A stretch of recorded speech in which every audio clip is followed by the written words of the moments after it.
పార్లమెంట్లో ప్రధాని మోదీతో ఏపీ సీఎం జగన్ భేటీ ముగిసింది.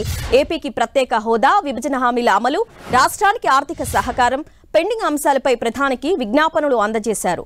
అలాగే విభజన సమయంలో ఏపీకి ఇచ్చిన హామీల అమలు, స్టీల్ ప్లాంట్ ప్రైవేటీకరణ నిలుపుదల, పోలవరం నిధులను ప్రస్తావించారు. పోలవరం ప్రాజెక్టు పూర్తి నిర్మాణ వ్యయంకు ఆమోదం, 2014 జూన్ నుంచి 2017 జూన్ వరకు తెలంగాణ రాష్ట్రానికి సరఫరా చేసిన విద్యుత్కు సంబంధించి బకాయిల క్లియరెన్స్, కేంద్ర వాటా నుంచి ఏపీకి రావాల్సిన పన్ను చెల్లింపులను ప్రధాని దృష్టికి తీసుకెళ్లారు.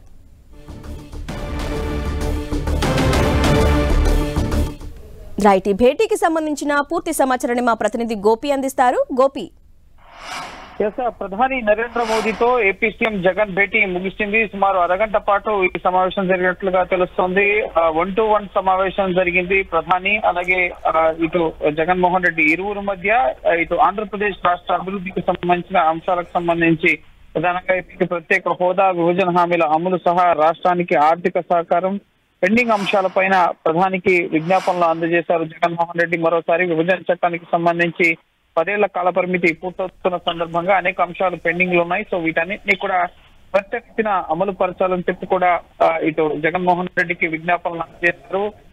ఇటు ప్రధానంగా స్టీల్ ప్లాంట్ ప్రైవేటీకరణకు సంబంధించి కార్మికులు చేస్తున్న ఆందోళన 3 ఏళ్లకు చేరుకుంది. సో ఈ అంశాన్ని ప్రధాని దృష్టికి తీసుకెళ్లారు. అలాగే పోలవరం ప్రాజెక్ట్ కి త్వరితగతిన నిధులు విడుదల చేయాలని చెప్పి ఇటు దీని గడువు, నిర్మాణ గడువు అనేది 2026 మార్చికి పెరిగినట్లుగా నిన్న జలశక్తి మంత్రికి సమాధానం ఇచ్చారు. సో ఈ గడువు పెరుగుతున్న కొద్దీ నిర్మాణ వ్యయం అనేది అంతకంతకు పెరుగుతుంది కాబట్టి సో త్వరితగతిన పోలవరం ప్రాజెక్ట్ కి ఇవ్వాల్సిన నిధులన్నీ కూడా త్వరగా ఇవ్వాలని, వాటికి నిర్మాణ వ్యయానికి ఆమోదం తెలపాలని చెప్పి కూడా ప్రధాని కోరారు. అలాగే తెలంగాణ నుంచి ఆంధ్రాకు రావాల్సిన విద్యుత్ బకాయిలు, అలాగే కేంద్ర వాటా నుంచి ఆంధ్రప్రదేశ్ కు రావాల్సిన పన్ను చెల్లింపులు సహా ఇటు ముఖ్యంగా మెడికల్ కాలేజీల ఏర్పాటుకు సంబంధించి నూతన జిల్లాల్లో మెడికల్ కాలేజీలకు అనుమతులు, అలాగే ఇటు సుదీర్ఘ కాలంగా పౌర సరఫరాల శాఖ నుంచి పెండింగ్ లో ఉన్న సబ్సిడీ బకాయిలను కూడా త్వరగా క్లియర్ చేయాలని చెప్పి ప్రధానికి సుమారు 10 అంశాలకు సంబంధించిన విజ్ఞాపనలను జగన్మోహన్ రెడ్డి అందించడం జరిగింది.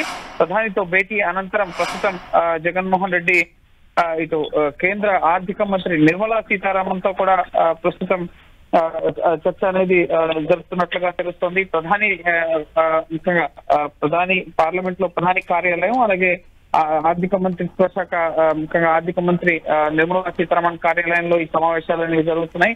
సో వరుసగా ముఖ్యంగా నెక్స్ట్ హోంమంత్రి అమిత్ షాను కూడా పార్లమెంట్ లోనే కలిసే అవకాశం కనిపిస్తోంది. సో ఓవరాల్ గా ఏపీకి సంబంధించి సుదీర్ఘ కాలంగా 5 ఏళ్లుగా జగన్మోహన్ రెడ్డి ముఖ్యమంత్రిగా ఉన్నప్పటి నుంచి కూడా ఎన్ని అంశాలకు సంబంధించి విజ్ఞాపనలు ఇస్తూనే ఉన్నారు. ప్రత్యేక హోదా అంశం కానీ, విభజన హామీల అమలు కానీ, ముఖ్యంగా రాష్ట్రానికి ఆర్థిక సహకారం కానీ, సో వీటన్నింటికి గురించి కూడా ఆశించినంత సహకారం రాకపోయినప్పటికీ కూడా వైఎస్ఆర్సీపీ సహకారం అనేది పార్లమెంట్ లోపల బయట బీజేపీకి కొనసాగుతూనే ఉంది. ఈ నేపథ్యంలో రానున్న అసెంబ్లీ అలాగే లోక్సభ ఎన్నికల కూడా దగ్గరలో ఉన్నాయి కాబట్టి సో ఈ రాజకీయపరమైన అంశాలు కూడా వీరి మధ్య ఉన్న చర్చకు వచ్చాయనేది తెలియరావాల్సి ఉంది. సో ప్రధానికి ఇచ్చిన విజ్ఞాపనలకు సంబంధించి మరి కాసేపట్లో ఒక అధికారిక ప్రకటన కూడా ప్రభుత్వం తరఫు నుంచి విడుదలయ్యే అవకాశం ఉంది. అలాగే రాజకీయపరమైన అంశాలకు సంబంధించి భవిష్యత్తులో చోటు చేసుకోబోయే రాజకీయ పరిణామాల ఆధారంగానే జగన్ ఢిల్లీ పర్యటన, అలాగే ఈ ముఖ్యంగా ప్రధాని మోడీతో భేటీతో ముఖ్యంగా జరిగిన సమావేశం ఆధారంగా భవిష్యత్ రాజకీయ పరిణామాలు ఆధారపడి ఉంటాయి. సో చూడాలి కేంద్రం నుంచి రాష్ట్రానికి ఎటువంటి సహకారం ఉంటుంది. ఎందుకంటే ఇవే ఆఖరి పార్లమెంట్ సమావేశాలు 17వ లోక్సభకు సంబంధించి. సో నెక్స్ట్ ఎలక్షన్స్ లో బిజీ అవుతారు కాబట్టి ఈ రానున్న వారం 10 రోజుల్లో ఎలక్షన్ షెడ్యూల్ ముందు కేంద్రం ఏమైనా రాష్ట్రానికి సంబంధించి కీలక నిర్ణయాలు తీసుకుంటుందా లేదా అనేది మనం వేచి చూడాలి. Okay Gopi, thank you.